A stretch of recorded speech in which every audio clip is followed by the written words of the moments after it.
Student trustee, welcome. You, could you please rise? Could you please pass this? Down. Welcome. Thank you. Siegfried Gutensberger.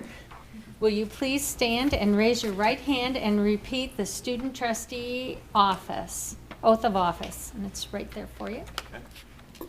I, Siegfried Guntensberger, do solemnly swear that I will support and defend the Constitution of the United States and the Constitution of the State of California against all enemies, foreign and domestic, that I will bear true faith and allegiance to the Constitution of the United States and the Constitution of the State of California, that I take this obligation freely without any mental reservation or purpose of evasion, and that I will faithfully discharge the duties upon which I am about to enter.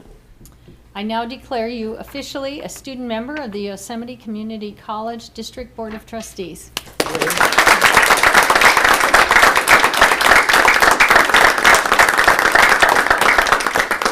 Would you like to say something?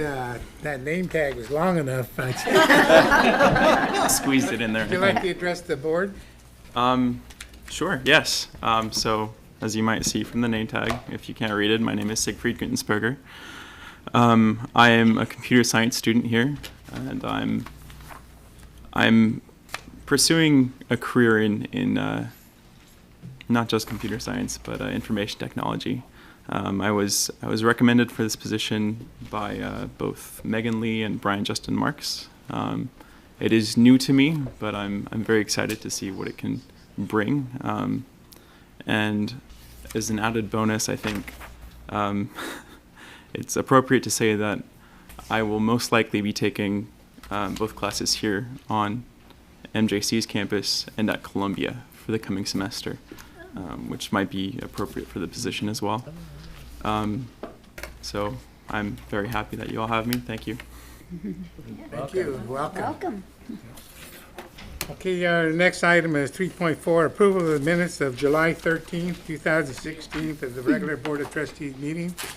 Entertain a motion. So moved. So moved by trustee Viz, seconded by I'll second. trustee Flores. All in favor signify by saying aye. Aye. Motion carried. Okay, and we have 3.5, the approval of the minutes for the July 28th, 2016 Board of Trustees study session minutes. Entertain a motion if there's no additions or corrections. I'll make that motion. Trustee Riley, seconded by trustee Martin. I shouldn't really. No. Oh, trustee Flores. All in favor signify by saying aye. Aye. Opposed? Motion carried. This is a time 3.6 for public comment. If there's anyone that wishes to address the board on any item not on the agenda, you may do so at this time. If you have an item you wish to discuss on the itemized agenda, we will address it at that point in time when we bring it up for discussion. Is there anyone that would like to address the board? Seeing none, we'll close the public comment section. Reports and information items, a presentation of the 2015-2016 year-ending grant summary. Marie Enriquez.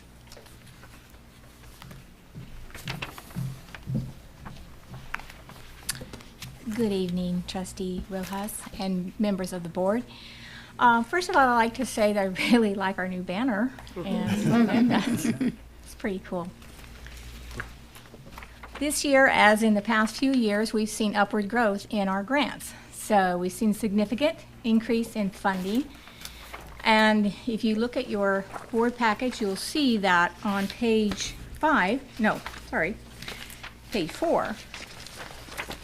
the charts, and you can see that we've again increased by a significant amount of money over the previous year, and this year was over this past year, the 15-16 fiscal year, by $4 million more than the prior year, and $5 million more than the year prior to that. So we're showing really good upward growth in terms of our outside funding, the programs that we run for the students. So we're very proud and very happy with what is happening in terms of our grant acquisition and success with these grants. And now we're doing more in terms of monitoring and assisting the project directors in getting these grants through their processes to make sure that all the funding is expended and that it's done properly. So the grant office has been very busy with developing procedures and putting new things in place that we'll be rolling out this year to kind of monitor these grants, because we're getting really up there in terms of the dollar amounts, and a lot of these are federal, which has a little stricter requirement than our state grants. So if you have any questions, this is going to be short and sweet, trying to stick to my 2-minute timeline. I'm more than happy to answer them for you. Go ahead, Ann. Hi, Marie. First of all, congratulations on getting that upward curve. I Yeah, we appreciate that. just keep trying. We keep trying. This is probably a very naive question, but how are our grants picked? Does your office sort of search the grant world and bring possible grants to the attention of people, or is it the opposite way? You know, it's a combination of things. There was a time when the grants office did all of that. We did only the searching, and because we didn't have development officers at the individual campuses. So we were constantly looking. We even used to pay for very expensive software where we could look through foundations and through agencies to find funds that come in. Most of the time nowadays, because of the internet and a lot of people belonging to a lot of organizations, a lot of this will come across, say, for example, a dean's desk. They'll see something because they're out there in the workforce, working with the workforce investment boards and other groups like that because of all those positions they sit on. So they'll see something, and then they'll come back to their own, excuse me, their own campuses and try to develop this or look at its potentials. A lot of times they'll send the information onto my office. I will review it to see if we would meet and be competitive for this, and then we consult kind of back and forth and decide, is this something that we want to pursue? Because anytime we go after these funds, because they're so large in terms of the dollar amounts, you know, there's just going to be a ton of writing, 50, 60, 100 pages worth of writing and footnoting and referencing. So we do that back and forth. We work very cooperatively together. Sometimes I'm on the campus assisting with the development, and other times I'm working satellite from my office. I have one more question, and if you need to get back to me with the answer, that is fine. But I'm the board's liaison on the Great Valley Museum board, and they occasionally talk about, applying for grants. Is that something where your department could be of assistance to them, or since it's... Usually if I'm working outside of the district, if the Great Valley Museum was operating, say, independently outside of the district, then I would need permission from my supervisor. Independent. But if they are part of... It is, you consider it independent? It's a foundation. It's a separate entity. Yeah, so I would have to be given some permission to do that. that. And if you're given permission, and if you had time with... Yeah, it might be something definitely. with the And it is something that, I have in my career done on my own time, but I always, again, get permission to work outside of it because I don't want to compete with myself. And that's what it really boils down to. Okay, great, thank you. Marie, again, great job in securing the increasing number of grant dollars. Thank you. And some of them are going to be very successful and some not so much. But do you have can you share a personal highlight for you of one of the programs or grants that just really bore a lot of good fruit? Not to sound prejudiced, but usually it's our federal funded programs that seem to give us the most flexibility I guess when you think about what is most fruitful to us, it would determine, we would have to look at it in terms of, are we talking about direct student programs versus maybe dollars with no strings attached to them that we can do improvements. So it kind of varies. Our state programs usually give us more direct student monies to do direct student programs. However, a few of our federal do as well, such as the TRIO programs. Title III's, Title V. But usually with a Title III or a Title V, there's more flexibility to do more in terms of building the infrastructure, strengthening some of the things the institutions need. So those are usually the ones that I like the best. The oversight on them is probably a little more restrictive in some sense, but in another, they don't really micromanage you either. And you do have pretty clear-cut rules to follow through EDGAR, the educational guidance that we use. So it depends. My least favorite funds to actually deal with are foundation funds, because those are very tough to get. They require usually just as much time as a state or a federal grant, and usually the amounts are much smaller. So you work really hard for a lot less money with a lot more strings attached to it. But aside from that, they usually have greater marketing for us in terms of they get our names out here locally. So it's kind of a balance. It depends on where you want to put your times and energies. Thank you. I have a question. Yes, sir. When you're awarded a grant, how long does it take you to get the money? Teresa Scott allows us to start utilizing the money at the actual contract agreement start date. So we get what's called a grant agreement notification, and that's sent to directly, usually to Teresa's office, and she forwards it right on to us. We send out an executed grant contract memo to the division or the department or the director who's in charge of that program, or that is assigned to that program, and they set up a budget right then and there. So we operate with expending the funds and then drawing down afterwards. So essentially, they're immediately available. Yes, sir. Good. Yes, we try to make it very user-friendly. No one needs to wait. And because, we have a 12-month fiscal year that doesn't coincide with our federal fiscal years, or usually sometimes even our state years, although the federal's more iffy, it's better if we can start expending those funds right away because of the setting up the new budgets for the new year. Thank you. Thank you, Marie. Any other questions? I was just impressed how nothing's too small. I think it was from like 9,000 to 700 and something thousand, so. Looks like no stone Million. is left We're up to unturned. $1 million. Yeah. No, we pretty much. Individual grant, yeah. Yeah. If it fits the needs of the college or the division, then we go after it. It doesn't really matter, as long as it meets the needs of the campus community. Good. Is that Any it? other questions for Marie? Thank you, Marie. Feel free to stop by and see me anytime. Thank you. All right, we have accreditation update. Brian Sanders and Brenda Thames, are they both present? Like neither one. We have, We have the president. Guess there's not much to report. Brian will probably come in right after we get done. So, but he and I did update the first thing this morning on what we were going to report. So I guess I'll go first since I'm running my mouth already.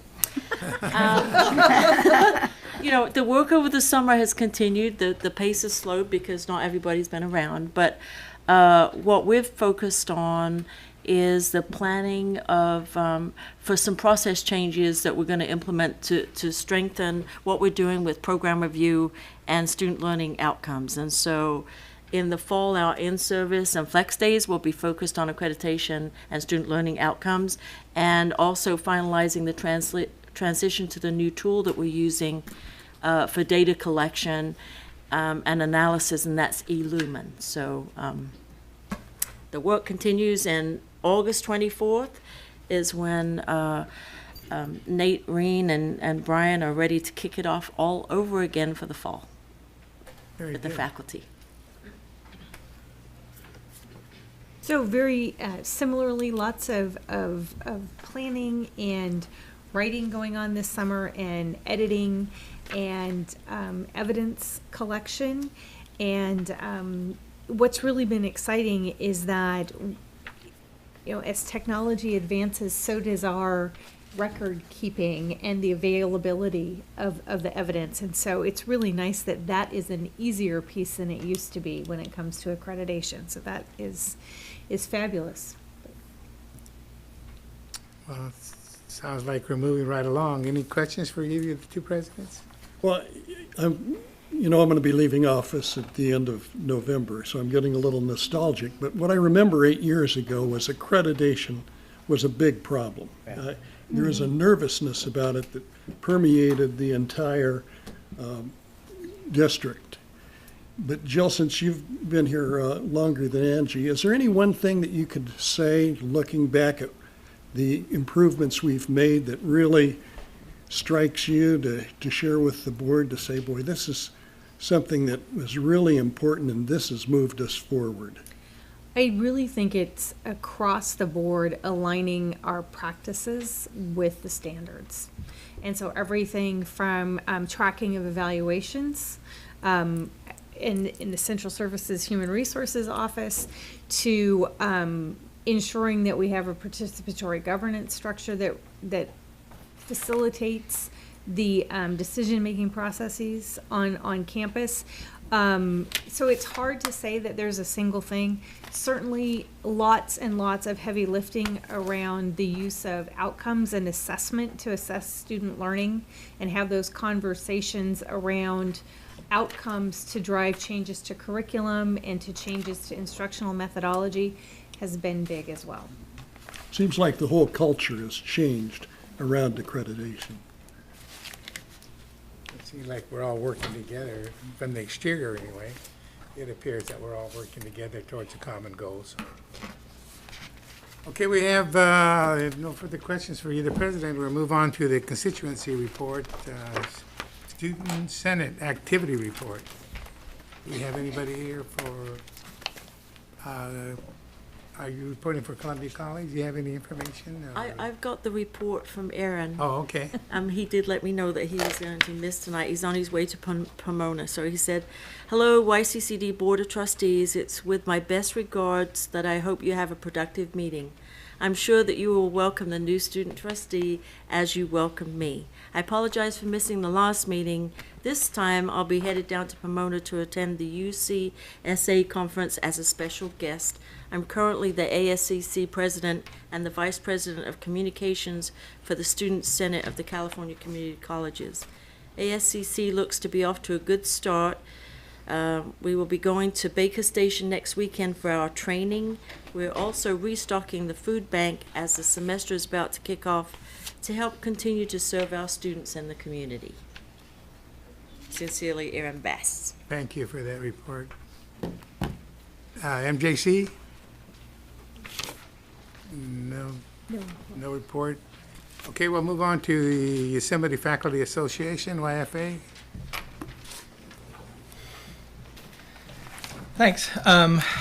Last study session, I mentioned that that the faculty had concerns regarding the Policies and Procedures Committee, the process for these latest policies that are coming forward, some of them tonight. And I mentioned that there was a PowerPoint that was presented at April 18th study session. I have seen a copy of that, and while I appreciate that we got a copy of that, it's the same kind of thing I would probably tell my students, that just looking at the PowerPoint is nice, but it doesn't give a lot of detail. And so it's kind of like with my students, who I tell, don't just rely on the PowerPoint slides and think you can take notes from that and pass my quizzes. That's not enough information. And so I would kind of reiterate the fact that while I do appreciate that I received that, more being able to actually witness it or get some more information in the minutes would have been helpful. And I know we've discussed this quite a bit, so I'll leave it at that. I'd like to reserve the rest of my time to Alan McKissick, who's actually been on the Policies and Procedures Committee, who will address some of the policies that you're going to be seeing tonight. All right. You're up.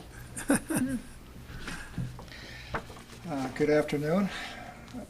Several of the policies for first reading on your agenda tonight include 3430, 3540, and 3435. For the sake of time, I just want to address 3435. It's the most important to the faculty and I think most central in these interrelated policy procedure drafts. If you'd like to address any discussion to 3430, 3540, I can help clarify the faculty position if you wish. We have the most to say about 3435. As you know, the draft of Board Policy and Procedure 3435, Discrimination and Harassment Complaints and Investigations, is a long and complex document. I'm sure you're aware. We understand that you were given the YFA position on 3435 in the form of an amended version of the latest draft submitted by the district. I hope that's true, that we're all on the same page with that one. The following 10 recommendations do not contradict the district's latest draft, but we believe that they provide vital clarification based on the import of this document, dealing with a very critical matter, and on long experience with MJC's complaint process. I will sum up the recommendations with a minimum of citing chapter and verse, but more of that is available. None of these would add much text to 3435, and I want to emphasize they wouldn't contradict what's already there. First and most important about 3435, the respondent, the accused, should receive the complaint or a detailed summary of the complaint at the outset of the investigation before the interview of the accused, which includes specific reference to what policies were allegedly violated. This is simply the most basic fairness and also essential to good fact-finding, because the accused can bring relevant evidence, for example, emails, texts, instead of being blindsided. Some non-faculty member representatives on the Policies and Procedure Committee were incredulous that it was not in the working draft of 3435, and then when they could not find it, insisted that it must be elsewhere in policy. This is apparently not so. The committee quickly and unanimously agreed that this provision should be included. Now, you're aware that the district's latest draft does not have this provision. I'll address that later some more if you wish. U.S. Department of Education documents, California Education Code, Educational Employment Relations Act, our attorneys all indicate this is legally required. Note the district's latest draft is simply silent on the issue, which has been highly problematic in the past. And by the way, there's a reference to this matter in the contract. We're not discussing that right now, Article 39, but it only requires quite vaguely that the accused be told the nature and scope of the complaint. Nature and scope. Item 2, all proceedings should be conducted in a respectful and dignified manner. The committee also unanimously supported this provision, the Policies and Procedures Committee. You may be thinking that among professionals this should go without saying. Unfortunately, a number of us know better. The process can be traumatic and injurious in itself in any case. Why not simply include this basic statement of principle and procedure in writing? Now, again, this was agreed to unanimously by the committee. Number 3, an attorney or at least a licensed private investigator should carry out the investigation. Our understanding is that this is required under California law. But the faculty's main concern is that the investigator be competent and impartial. And there could be some other good remedies for that, but we're bringing this up because we were advised to. Number 4, the tape recording of meetings and interviews should only take place by mutual consent. Again, our understanding is that's required by law. But aside from that, it is our past practice. And in a situation where some of the other issues mentioned here, including possible confusion about the nature of accusations and the security of records, why do we need to change that past practice? Again, the policy draft, the procedure draft is silent on this, but it's been an issue. Number 5, in addition to union representation, the respondent has a right to the presence of an attorney during proceedings. If the respondent chooses, the accused chooses. Where the draft is silent, this should be explicit. Number 6, scheduling of interviews, meetings, and so on should reasonably accommodate class schedules of the accused and advisors and so on. Now, to state the obvious, our first priority at MJC, and at Columbia College, is giving our students an education. These investigations can be extremely distracting and disruptive to those most immediately involved. Let's try to minimize that in our classrooms. Number 7, the respondent's advisors must be permitted to be active participants in the interview, the accused. Obviously, the accused will usually be unknowledgeable and inexperienced about the process and quite often emotionally distressed, hence an advisor is allowed. However, how much good does that do when the advisor is not allowed to participate, to voice a concern about procedure, elicit relevant facts, and so on? Where faculty are concerned, the Weingarten Act provides for that right, along with the requirement the advisor not interfere with the process. Let's just spell it out to avoid problems we've experienced in the past. Number 8, confidentiality concerns must be weighed against the respondent's due process rights and the union's right to information under the EERA when assisting the accused. I know on some of the matters covered by 3435, they're just very difficult, and confidentiality as much as possible, it's very important. But protecting the well-being and the due process rights of the complainant, the accused, the complainant, and the accused are both important, along with the effective fact-finding to get at the truth. All we are saying is that all these concerns should be carefully considered. Number 9, unless required by law to use the preponderance of evidence standard, the standard for determining whether a faculty member committed discrimination or harassment should be clear and convincing evidence standard. Now, by the way, we believe this about all employees, but I'm here in a certain role. We know that Title IX requires the preponderance of evidence standard for determinations and investigating charges of sexual harassment. That standard has been described by the U.S. Department of Education as, chapter and verse later if you want it, more likely than not. That's simply the standard. More likely than not it happened. That is very loose, but of course we believe in compliance. However, the scope of 3435 goes way beyond Title IX requirements to cover other types of discrimination. The clear and convincing standard of highly probable or reasonably certain is still below anything like beyond a reasonable doubt, but it better preserves some benefit of the doubt. And item number 10. In cases of no wrongdoing, no finding of wrongdoing, related records should be kept secure for 3 years and only made accessible to district employees with good cause to access them. At the end of that time, the files should be destroyed. Even when charges are simply dropped, as frequently happens, information from the investigation, accurate or not, could surface later and do a great deal of harm. We know that can happen even in the most sophisticated and secure record keeping. Anybody else hasn't been listening to the news. There's a strong consensus among faculty members. Please don't be mistaken about this, that harassment discrimination is unacceptable and that anybody who believes they're a victim should be given redress. Absolutely. But there's also a great deal of consensus about due process. And this is one of those areas. Thank goodness there aren't a whole lot of them, but this is one of those areas. When you hear cynicism and mistrust, it happens here. How 3435 is handled is very important here. Now, one comment that a non-union member made to me is, well, what about all the other employees? Shouldn't they get all these benefits or something closely analogous to faculty members in the YFA? And I'll just speak personally about this. My answer is an emphatic yes, absolutely, but I'm here in a certain role. When we first saw 3435 in the Policies and Procedures Committee, it was a draft that was extremely problematic. It wasn't clear what part applied to students, what part applied to other employees and faculty. It was self-contradictory, and there was a general consensus in the committee, this is very difficult to work with. After some time passed, the YFA and the Academic Senate sent forward a draft using the vast majority of the text in 3435, but straightening it out, making it much more readable, and adding some provisions, some of which you've heard. But we submitted this in March, and we were told it would be sent to the district. I understand these things take time. Everybody's been doing their best. I get that. But that it would take some time, attorneys to look at it, and people to consider it, and to get back to us, the committee that is. We did request that it be used as a working draft, and the answer was, well, we'll see. We'll get the answer back. So the answer came back in the form of the latest draft of 3435 offered by the district, which I understand is pretty much the template from the state. And that was at the June 6th meeting, the last meeting of the Policies and Procedures Committee.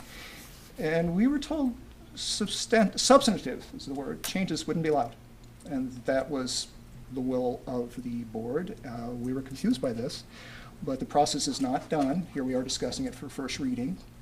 And how this is handled makes a great deal of difference, to a lot of people. Right? There's always been some confusion about the whole Policy and Procedure Committee and that whole process of policy review. But we're far from done with the process. The first reading, there's a second reading coming up, and 3435 is an improvement over what we had, but there still need to be some more improvements. Is there anything you'd like to ask me? I need just clarification on point number 10. I want to make sure I understood you correctly and tell me, here's what I thought you said, but tell me if I'm wrong, that in the case or situation that the investigation has a finding of wrongdoing or no wrongdoing. No wrongdoing. Okay, so for no wrongdoing, then after 3 years, that report, the request is that it would disappear from anybody's file. Is that correct? Be destroyed. But if there were wrongdoing, what are you saying that? We're not You're at not this moment, saying right? anything, There's okay. some sentiment that after a certain amount of time, it should be destroyed anyway. But I know there are legal issues around that. But certainly in the case of no finding of wrongdoing, these records linger. And the idea of security of records is a very relative term these days. And they could surface and do a great deal of harm to someone. Okay, thank you. I just wanted to clear. Sure. We'll talk more about this when this comes up on the agenda. Absolutely. Tom? Oh, Oh, I so thought we're you- going to wait until we, Yeah, I till was the going item comes to, up further. any questions for the presenter? I'd like to invite Connie up and give us the reason for the policy. No, why don't we do that? I think probably be better off if we move it to the agenda because that way we can refer to the policy while we have it on hand. And then that'll give us an opportunity to respond to whatever the concerns are. We have our attorney here today as well as Connie, who is working on the policy and procedure. So That makes we'll sense. bring back up when we introduce the first reading of that particular item. Thank you, though. Okay, CSEA, California School Employees Association.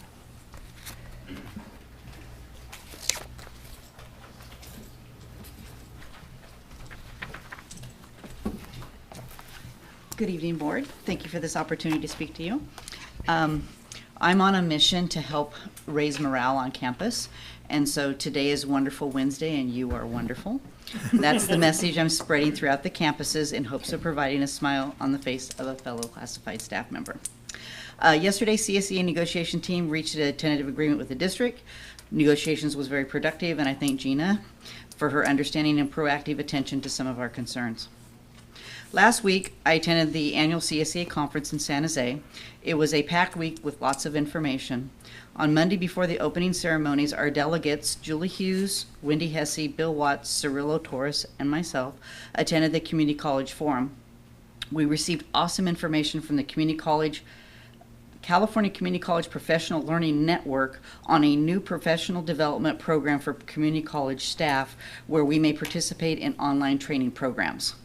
I'm going to be spending some of my spare time learning about these programs, and then I will share them with our membership. But it's really exciting that there's go on your own pace type learning opportunities out there.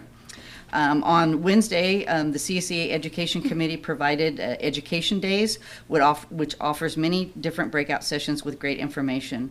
We split up so we could attend as many trainings as possible and share what we learned.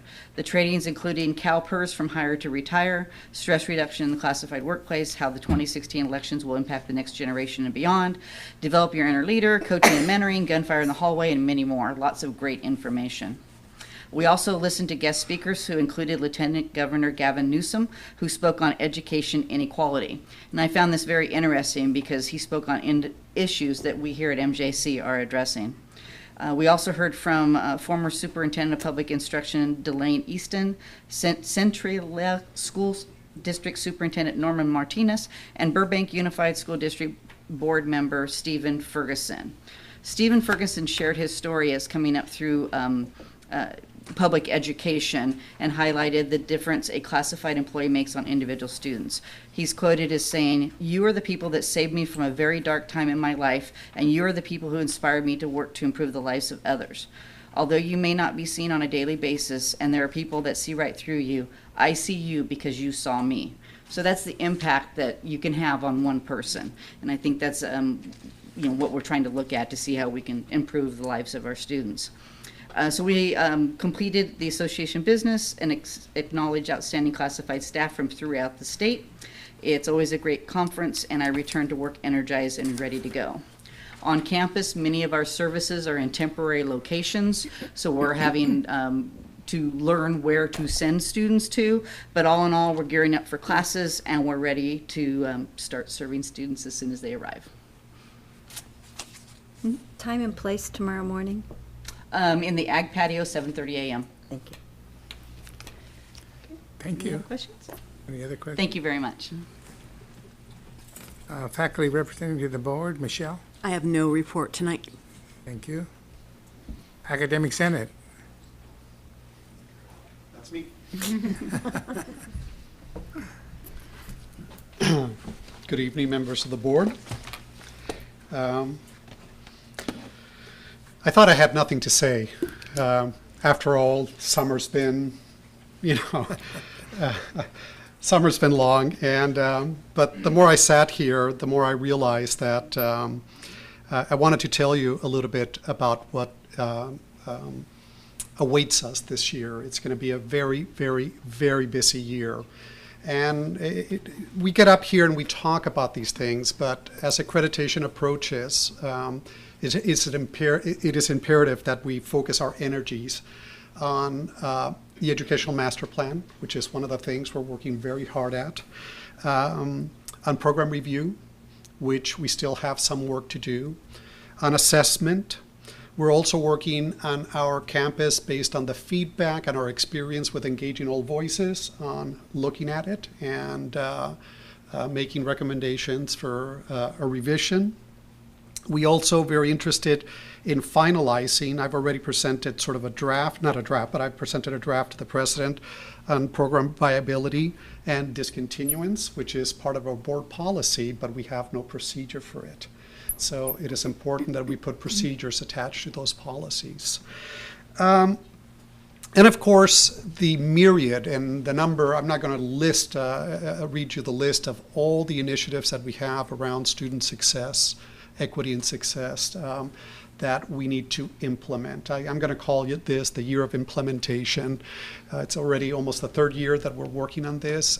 We've already have a lot of things going forward, but as the semester approaches, we have all this money that the state is spending on us to make sure that we can guarantee better access for a student, better retention, and more success. And we're very, very much committed to working to achieve those goals.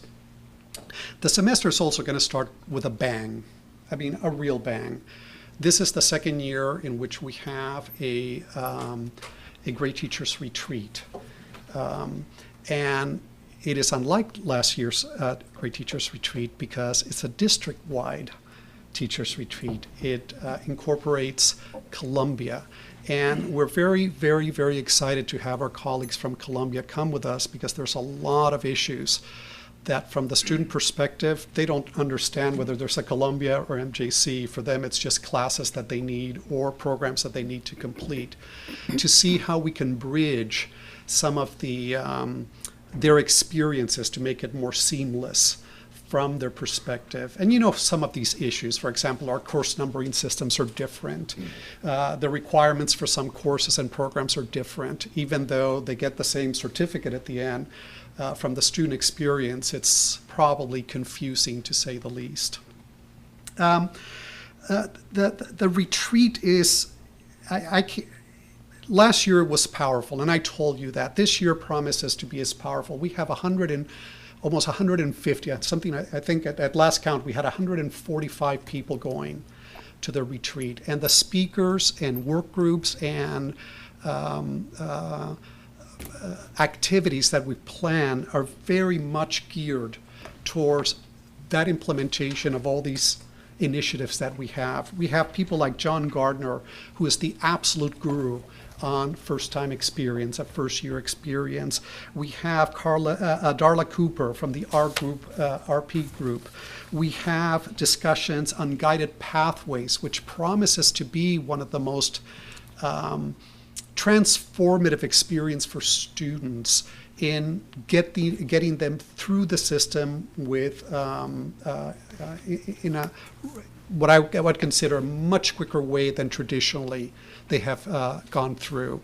So we're very excited. We're still in some cases in the exploring. We're not sure exactly how we're going to implement it, and that's why I call it the year of implementation, because we have big ideas. Now we have to see whether we have the support services and everything in place to make them work. And of course, following that, within days, we have Institute Day, where we have a very powerful speaker come and talk as well about issues that involve our students and how to make them more successful.